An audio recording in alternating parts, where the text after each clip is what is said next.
On the rural outskirts of Napa County, where the vineyards give way to rolling, dark fields and scarecrows still stand upright in the wind, Halloween was never the chaotic parade it was in the cities.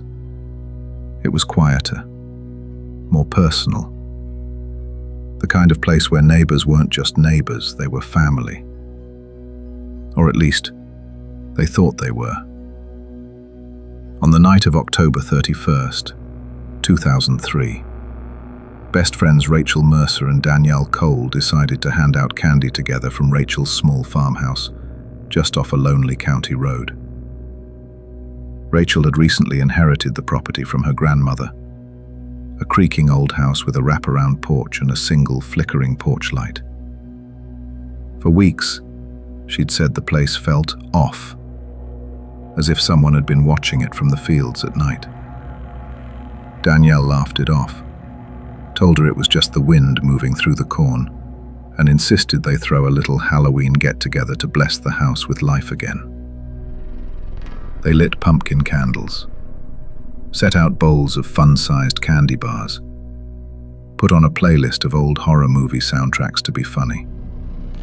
They weren't dressed up, just jeans and warm sweaters. But they kept a stack of plastic spider rings by the door to hand out with candy, and every time kids dropped one, they'd laugh and say, "Better pick that up before the scarecrow comes for it." It was the kind of joke that doesn't feel like a joke later. Around 8:30 p.m., the stream of cars from town died down. The road went quiet. The moon climbed high over the vineyards. A light breeze pushed across the fields, rattling dry stalks of corn. The two women sat by the window, watching the last trick-or-treaters make their way down the road. Parents dragging wagons, kids tired and sugar-drunk. At 9:07 p.m., a group of teenagers came by. They didn't say trick or treat. They just stood there, silent behind plastic masks. Rachel tried to laugh it off. She asked what they were supposed to be. One of them tilted their head, slowly, too slowly, and lifted their pillowcase bag. Danielle tossed candy in and shut the door quickly. "That was weird," she said. By 9:40, the cold had settled in. The candy was almost gone. The women debated turning off the porch light. In small towns, everyone knows the rules. Porch light off means no more candy. But Rachel hesitated. Something in her gut twisted. "One more round," she said. At 9:47 p.m. there was a knock. Not on the door, on the window.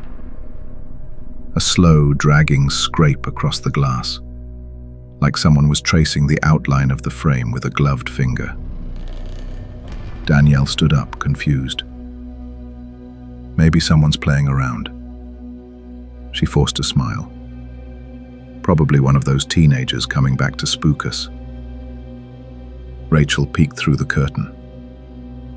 There, standing on the porch, was a scarecrow, a wide-brimmed hat, a burlap sack mask with black stitching where a mouth and eyes should be, straw protruding from the sleeves and collar.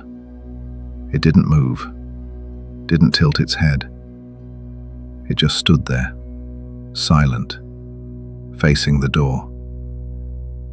Even when Rachel pulled the curtain shut, she swore she could still feel it staring at her through the fabric.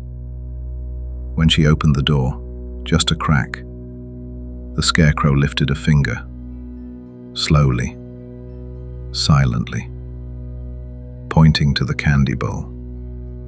Relieved, Danielle reached forward and dropped 2 chocolate bars in its burlap-gloved hand. It didn't move, didn't turn away, just stood there. Rachel whispered, "Okay, happy Halloween," and closed the door fully. They backed away from the door, and that was when they heard it. Footsteps, but not walking away. Circling the house, floorboards creaked. Then the lights flickered. The house seemed to exhale. Somewhere in the back hallway, a door slammed open.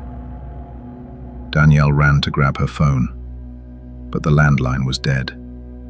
Cell service was spotty this far out. Rachel grabbed a kitchen knife. At 9:53 p.m., a passing driver reported seeing the farmhouse porch light still on, and a scarecrow figure standing completely still, facing the road. By morning, both women were found dead. No signs of forced entry. No fingerprints. No fibers. Only a trail of straw leading from the back door to the edge of the cornfield, where it abruptly stopped. The candy bowl lay overturned on the floor. The final 2 chocolates, the ones handed to the scarecrow, were missing. The killer was never found. Rachel's house still stands, unoccupied.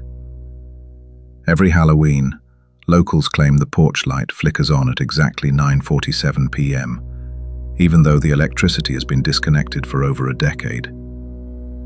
And some nights, drivers swear they see a lone scarecrow standing at the edge of the road, watching the house, waiting for the porch light to come back on.